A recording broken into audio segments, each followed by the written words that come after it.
Hello everyone, welcome back to AC canvas to a new video. আশা করি তোমরা সকলে খুব ভালো আছো আর প্রিপারেশন খুব ভালোই চলছে। তো টিআরই 4.0 এবং তার আগে এস্টেট, যেই এস্টেট তোমরা দিয়েছো আর নতুন এস্টেটের জন্য অনেকেই যারা অপেক্ষা করে রয়েছো, আর টিআরই 3.0 যার এখনো পুরো প্রসেস কমপ্লিট হয়নি, সেই নিয়ে আর কতদিন লাগতে পারে। আর গতকাল আমি একটা ভিডিও বানিয়েছিলাম যেইখানে তোমাদেরকে বলেছিলাম যে ডাব্লিউবিপিএসসির থেকেও এই মুহূর্তে বিপিএসসির প্রতি জোর দেওয়াটা কতটা বেশি জরুরি। সেইখানে অনেকেই পজিটিভ রেসপন্স দেখিয়েছো, আর আমরা যা দেখতে পাচ্ছি তার উপর ভিত্তি করে এটাই হওয়াটাই স্বাভাবিক। তো প্রথমে আমি আজকের ভিডিওতে এস্টেটে মানে ফর্ম ফিল আপ করার সময় যাদের কিছু কিছু ভুল রয়ে গিয়েছে, যেমন আদার স্টেট ক্যান্ডিডেট যারা, তারা সকলেই জেনারেল ক্যাটাগরির মধ্যে পড়বে, যতই এসসি এসটি ওবিসি ইডাব্লিউএস যাই থাকুক না কেন, যারই সেন্ট্রালের থাক স্টেটের থাক যাই থাকুক না কেন, সেই যে ভুলগুলো যাদের হয়ে গিয়েছে তাদের ক্ষেত্রে এই যে কারেকশন, যেটার কথা তোমরা অনেকেই আমার কাছে জিজ্ঞাসা করেছো যে কারেকশন কি করা যেতে পারে কি করা যেতে পারে না বা কি ব্যাপার। তো দেখো, আবারও তোমাদেরকে আজকের ভিডিওর শুরুতে এইটা টপিক নিয়েই প্রথমে আলোচনা করছি। সেটা হচ্ছে যাদের এস্টেটের ফর্ম ফিল আপে কোনো রকমের ভুল থেকে গিয়েছে, হ্যাঁ, মনের মধ্যে কিন্তু একটা খটকা অবশ্যই থাকবে যে এস্টেটের ফাইনাল সার্টিফিকেট যেটা এখনো পর্যন্ত তোমাদের আসেনি, আর যেটা মানে এমন নয় যে 1 মাসের মধ্যে চলে আসবে, আসতে সময় লাগবে। এতজন ক্যান্ডিডেটের এস্টেটের সার্টিফিকেট যেটা, সেটা দিতে কিন্তু প্রায় অনেকটাই সময় লাগবে। হ্যাঁ, তার আগে কি করণীয়? তার আগে যাদের এইরকম কোনো ভুল ভ্রান্তি থেকে গিয়েছে ফর্ম ফিল আপ করার সময়তে, বা ওয়েব কপি যেটা এসেছে সেইখানে অনেকেই আমাকে জিজ্ঞাসা করেছে যে ভুল হয়েছে ক্যাটাগরিতে, তো আমি তাদের অনেককেই বলেছি বিপিএসসির ফর্ম ফিল আপ করার সময় যাতে কোনো রকমের ভুল না থাকে, জেনারেল ক্যাটাগরি বা ফিজিক্যালি হ্যান্ডিক্যাপড যাই থাকুক না কেন জেনারেল ক্যাটাগরি দিতে হবে, এটা আমি বলেছি।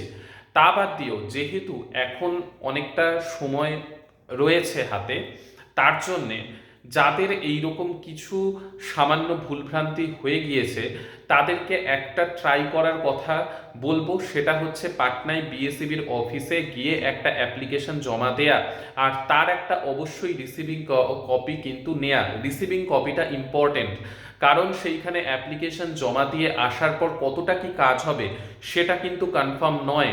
আমি অনেকের সাথে এই বিষয় নিয়ে কথা বলেছি, যেহেতু অনেকের এইরকম ভুলভ্রান্তি রয়ে গিয়েছে, তো সেইখান থেকে কিন্তু একটাই কথা বারবার উঠে এসেছে, সেটা কনফার্ম নয় যে অ্যাপ্লিকেশনটাকে কতটা গুরুত্ব দেয়া হবে। যেই অ্যাপ্লিকেশনটা জমা দিয়ে আসবে তোমরা বিএসইবির অফিসে পাটনায়, কিন্তু সেটা রিসিভিং কপি থাকলে এইটা প্রমাণ করা যাবে যে তুমি ওখানে গিয়েছিলে, জমা দিয়ে এসেছো, কিন্তু তারপরেও সেটা কারেকশন হয়নি।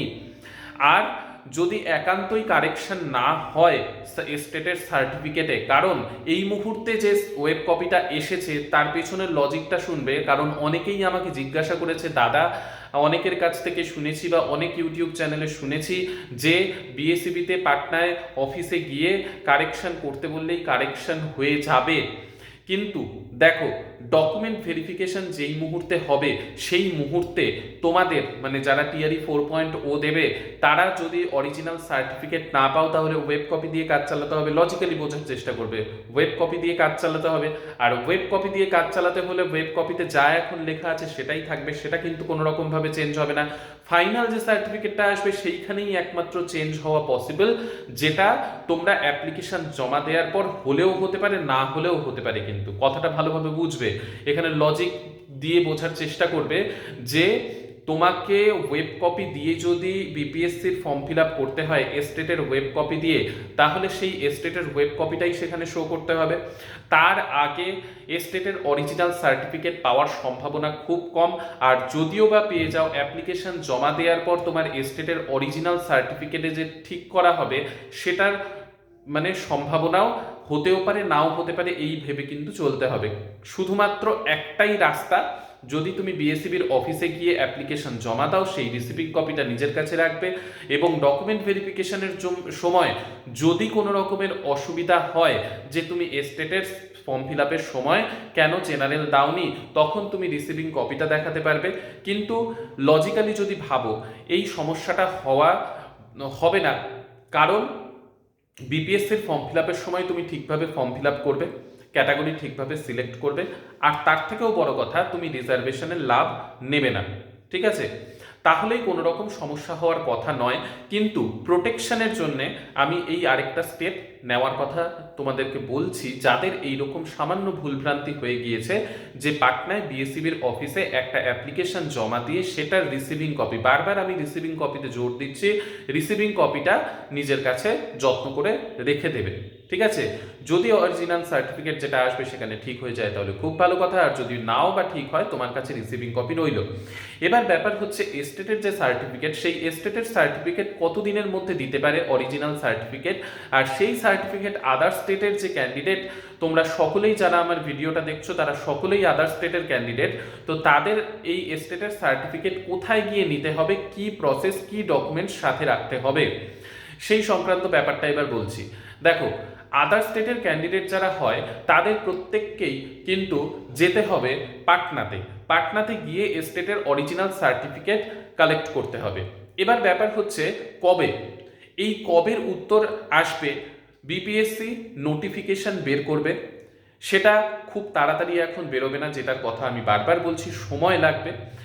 বিপিএসসি বলছি, বিএসসিবি নোটিফিকেশন বের করবে, সেটা খুব তাড়াতাড়ি নয়, সময় লাগবে, যেহেতু অনেক কাজ চলছে শিক্ষা দপ্তরে, বিএসসিবির, বিপিএসসির, তো বিএসসিবির সময় লাগবে। তো যখন নোটিফিকেশন আসবে, বারবার একটা কথা বলছি, আদার স্টেট ক্যান্ডিডেটদের স্পেশালি যখন নোটিফিকেশন আসবে, আমার চ্যানেলে তো অবশ্যই তোমরা রয়েইছো, নতুন হয়ে থাকলে অবশ্যই সাবস্ক্রাইব করো। আমি তো ইনফরমেশন যেরকম তোমাদের প্রতিনিয়ত দিই সেরকম প্রতিনিয়ত তখনও দেব। তো নোটিফিকেশন যখনই আসবে, সেই নোটিফিকেশনে রোল নাম্বার ওয়াইজ কিন্তু ডেট মেনশন করা থাকবে। আমি বারবার বলবো যে সেই ডেটটা কোনো রকম ভাবেই যাতে মিস না হয়। যদি বাই চান্স তোমরা সেই ডেটটা মিস করো বা সেই মুহূর্তে সেই যে ডেটগুলো দেয়া থাকবে তার মধ্যে যদি তোমরা না নাও, তাহলে আদার স্টেটের ক্যান্ডিডেটদের কিন্তু মানে সমস্যায় পড়তে হবে। কি সমস্যা?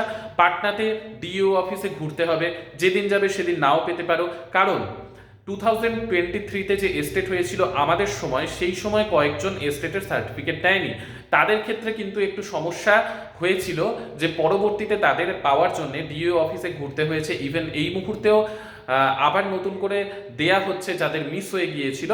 কিন্তু বারবার বলবো, যারা টিআরই 4 এর জন্য এস্টেট দিয়েছো 2024-এ, সেই এস্টেটের সার্টিফিকেট যেই সময় নোটিফিকেশন বেরোবে, আমি তোমাদেরকে তো অবশ্যই মেনশন করেই দেব, সেই সময় গিয়ে এস্টেটের সার্টিফিকেট কালেক্ট করতে হবে। আর তার জন্য যে ডকুমেন্টসগুলো দরকার, রিকোয়ার্ড ডকুমেন্টস, তার জন্য লাগবে হচ্ছে এস্টেটের অ্যাডমিট কার্ড, এস্টেটের যে ওয়েব কপিটা তোমরা পেয়েছো সেটা, আর হচ্ছে আধার কার্ড। এই তিনটের অরিজিনাল কপি অ্যান্ড জেরক্স। যদি মনে করো এস্টেটের তোমার অ্যাডমিট কার্ড না থেকে থাকে, তাহলে ওয়েব কপি দিয়েও কাজ চালাতে পারো, আর যদি তিনটেই থেকে থাকে, তিনটের অরিজিনাল কপি আর তিনটের জেরক্স লাগবে, সেলফ অ্যাটাস্টেড, সেইখানে গিয়েও তোমরা করে নিতে পারো। এবার প্রসেস কি, সেইখানে তোমাকে যে স্কুল বা যে কলেজ যেখানে মেনশন করা থাকবে তোমার রোল নাম্বারের ওয়াইজ যেই ডেটে, সেইখানে গিয়ে তোমাকে এই ডকুমেন্টসগুলোর যে ফটোকপি, জেরক্স, সেগুলো সেলফ অ্যাটাস্টেড করে জমা দিয়ে দিতে হবে। তারপর তোমাকে, আমাদের সময় যেটা হয়েছিল, একটা স্কুলে হয়েছিল, সেইখানে একটা ক্লাসরুমের মধ্যে বসানো হয়েছিল, বসিয়ে আমরা প্রথমে ডকুমেন্টসগুলো জমা দিয়ে দিই, জেরক্স, তারপর সেইখান থেকে নাম ডাকা হয় এবং গিয়ে আমরা কালেক্ট করে নিই অরিজিনাল সার্টিফিকেট। আমি কিন্তু আমার যেই সময় ছিল সেই সময় নিয়েছিলাম, জাস্ট জয়েনিং হয়েছিল স্কুলে, তার 7 দিন বাদেই আমি পেয়েছিলাম, আমি সেই মুহূর্তেই গিয়ে কালেক্ট করে নিই। আর সেটাই বুদ্ধিমানের কাজ হবে, কারণ আদার স্টেটের ক্যান্ডিডেটদের না হলে কিন্তু মানে ঘুরতে হবে, আর অন্য স্টেট, অচেনা জায়গা, তাই যখন ডেট দেওয়া হবে তখনই কিন্তু নিয়ে নেওয়াটাই খুব বুদ্ধিমানের কাজ। তো এইটা ছিল এস্টেট সম্পর্কে। আর বিপিএসসি টিআরই 4.0, যা টিআরই 3.0 এর পুরো প্রসেস কমপ্লিট হওয়ার পরে হবে, তার জন্যে সময় বা তার জন্য কবে হতে পারে তা নিয়ে তোমাদের অনেকের অনেক জিজ্ঞাসা। তো দেখো, একটাই কথা বলবো, টিআরই 3.0 এর ডিস্ট্রিক্ট অ্যালটমেন্ট এখনো পর্যন্ত হয়নি, তবে কাল পরশুর মধ্যে হয়ে যাওয়ার প্রবল সম্ভাবনা রয়েছে। আর টিআরই 4.0 এর জন্যে তোমরা প্রিপারেশন যেরকম নিচ্ছ নিতে থাকো। ফেব্রুয়ারির লাস্টের মধ্যে নোটিফিকেশন আসার কথা তো রয়েইছে। আর এক্সামের কথা যদি বলো, মেইনস এক্সাম যেটা, সেটা ধরে রাখো এপ্রিল থেকে মে মাসের মধ্যে হওয়ারও প্রবল সম্ভাবনা রয়েছে। আর ইলেকশনের আগে এই পুরো প্রসেস কমপ্লিট হবে। তাই হোপ ফর দ্য বেস্ট। যারা ভালোভাবে প্রিপারেশন নিচ্ছ, ভালোভাবে প্রিপারেশন নিতে থাকো। যারা একটু থেমে গিয়েছো, থমকে গিয়েছো, থমকে না গিয়ে এগোতে থাকো আর বি পজিটিভ। ঠিক আছে, আজকের জন্য এইটুকুই তোমাদের কাছে রাখলাম। তো চ্যানেলে নতুন হয়ে থাকলে অবশ্যই লাইক, শেয়ার, সাবস্ক্রাইব করো। নেক্সট ভিডিওতে আবার দেখা হচ্ছে। সকলে সুস্থ থেকো, ভালো থেকো আর সঙ্গে থেকো। বাই।